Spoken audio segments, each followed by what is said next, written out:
অদম্য মেধায় বিশ্বজয়ের গল্প। সামিনা নূর তাজ, মাত্র ৮ বছর বয়স। একটি শিশুর খেলার মাঠেই থাকার কথা, কিন্তু এই বয়সেই সে আজ এশিয়া সেরা। বাংলাদেশের গর্ব। খুদে মেধাবী সামিনা নূর তাজ আমাদের শিখিয়ে দিয়েছে, স্বপ্ন দেখার কোনো নির্দিষ্ট বয়স নেই।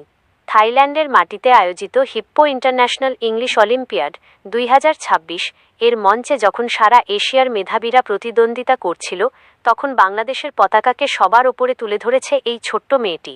সে শুধু প্রথম স্থানই অর্জন করেনি, বরং প্রমাণ করেছে যে ইচ্ছাশক্তি আর পরিশ্রম থাকলে যে কোনো বাধা জয় করা সম্ভব।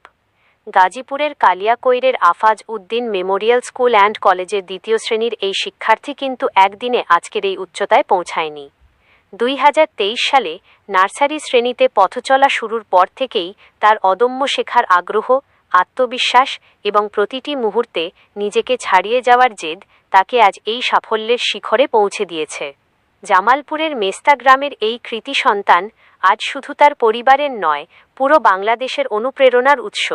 সামিনার এই সাফল্য আমাদের সবার জন্য একটি বড় বার্তা। বয়স কেবল একটি সংখ্যা মাত্র। আপনার যদি সঠিক দিকনির্দেশনা থাকে এবং আপনি যদি কঠোর পরিশ্রম করার মানসিকতা রাখেন, তবে পৃথিবীর কোনো মঞ্চই আপনার জন্য অসম্ভব নয়। সামিনা নূর তাজের এই অর্জন আগামী দিনের বাংলাদেশের সব শিশু কিশোরকে সাহসী স্বপ্ন দেখতে উৎসাহিত করবে।